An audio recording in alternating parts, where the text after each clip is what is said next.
Hi everyone, Dave here back with another video, and today I wanted to talk about Blue Lock. This isn't going to be like a review, it's more of an impressions and just a little discussion about what I've read so far in the first volume of Blue Lock. This manga is one of the most interesting, not only sports manga, but just manga in general. One of the most interesting manga I've read in a long time. Honestly, the concept is so, well, interesting, I guess, but it's just this crazy thing, and I wanted to discuss it because I don't know if a lot of people have heard of Blue Lock yet. I really haven't seen much on it. I saw somebody, I can't remember the name, so I apologize, but I saw a TikTok about it once, and that was the only thing. And I looked for it ever since I saw that TikTok, and um, I finally found a volume one in my local anime store. So I don't know if it just started getting its print, um, or or if I just wasn't able to find it. But I mean, the English print, just started coming out this year, 2022. So it is still very new. But I wanted to just try to increase the awareness about it because, again, super interesting. And if it keeps up, what it's doing, what it's set up in this first volume, it could easily become one of my favorite manga. I honestly am that high on it. So let's start. Basically, I'll give a brief overview. Blue Lock is a soccer manga or football manga, depending on where you are in the world. And basically, Japan keeps coming up short in the World Cup. Most of the time, they don't even really qualify, or they get knocked out in an early round or something like that. So they decide that what they need is a great striker, a great forward, and then that'll solve all their problems. So they decide to round up 300 of the best high school soccer players around Japan and put them in this complex called Blue Lock. It's essentially like a soccer prison. Like, they can't leave. They basically stop all their schoolwork. They can't do any other soccer activities. They eat there. They sleep there. They room with their team or other people in this cell with really nothing else in it besides lockers for their stuff. And already it's just a super interesting and like totalitarian way to look at sports and look at soccer. But not only is the setting interesting, but the stakes are very high because if they get knocked out, they are barred from representing Japan in any soccer capacity for the rest of their lives. I thought when I first heard about it, like, I thought it would be a little bit darker. Like, I almost thought, like, if they didn't make it through, they'd get killed or something. So it's not that dark, but it still is a pretty big deal. Like, if you get eliminated, you can't play soccer for Japan ever again. Or at least or at least represent them on like a global stage or something like that. So it's a pretty big deal, especially to these young athletes who eat, sleep, and breathe soccer. To not be able to do that anymore is obviously a pretty big deal. So the stakes are very high for all these players. And again, it's just such an interesting way to look at sports because in a lot of anime, you look at sports as a team bonding exercise. There's always, for example, using haiku as an example, Kageyama, he starts as a character who only wants to play for himself. He has a big ego. He, wants to try to control and micromanage everything. He wants to be the guy who puts the team ahead. And throughout the show, he learns that that's not how you play sports, that sports is a team game, a team effort, and you're only really going to win unless you work together. And there are tons of sports anime that are like that. Blue Lock over here says, fuck all that noise. And it even says, are you the world's top egoist? I know this is backwards, I apologize, but that's what it says. The whole point of Blue Lock is saying, no, No, you gotta be the best. You gotta be number one.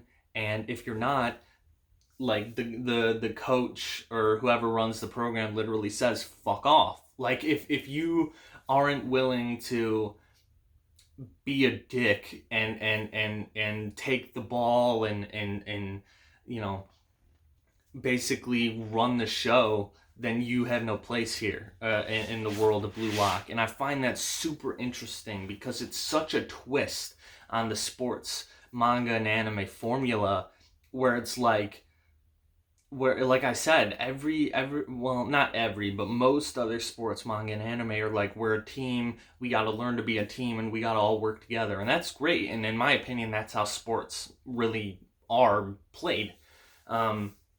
But it's very interesting to see, a property take that and say, forget all that noise, do the exact opposite. So already that stuck out to me. So yeah, that's just a little bit about the story. It's super, again, the biggest thing I can say is interesting. This is so interesting and such a unique twist on sports manga, and a unique twist on a sports story.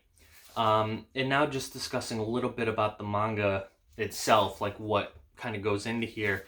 I love the references to other real life players. They reference Messi, Ronaldo, Neymar, a bunch of big name soccer players, Pele, and talk about, how, they're the best because they act like the best. They have some quotes from certain players, which I actually honestly don't know if they're true or not. I mean, it would kind of be a big deal if they weren't true and they just said, "Oh yeah, this guy says it." But they have Noel Noah. He said he insisted of assisting my teammates like to win by 1-0. It feels better to pull off a hat trick and lose 3-4. So they're basically saying that I'd rather lose and score a bunch than win but don't score at all.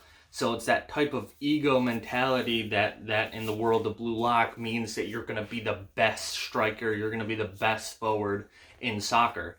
And again, I find that super interesting. And the connection to real world players is super cool. And there's at least so far, I don't know if they're going to continue to add in any pop culture stuff, but the main character makes a little a Dragon Ball reference near the beginning. He says something like he played one player earlier on, and he said, oh, it's like a difference of Goku and Krillin. Like, we're both second years, but there's still a huge gap between us. And I thought that was kind of funny, just because, obviously being a Dragon Ball fan, I thought that was just a fun little touch. And it also is just interesting to see when, certain properties reference other properties. I just, little Easter eggs in there I think is fun. But yeah, I mean, going off of one volume, there's not a whole lot I can say, except this, again, I'm reiterating myself, so interesting. Such a unique and fun concept for a sports manga. I'm excited to see where it goes. It ends on, not really a cliffhanger, but just it ends on like okay, let's go. Let's see what's next. And, it took me forever to find volume 1, and I was almost hesitant to start reading it because I had a feeling that I would really like it, and then I would just be waiting around for volume 2. But I think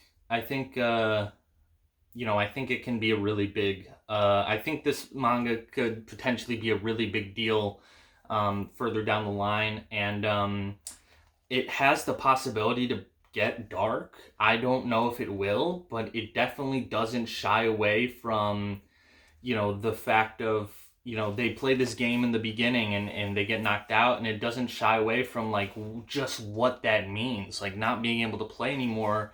The main character is struggling with the fact that like, oh my god, my homie got knocked out and now his soccer career is over, or at least in Japan.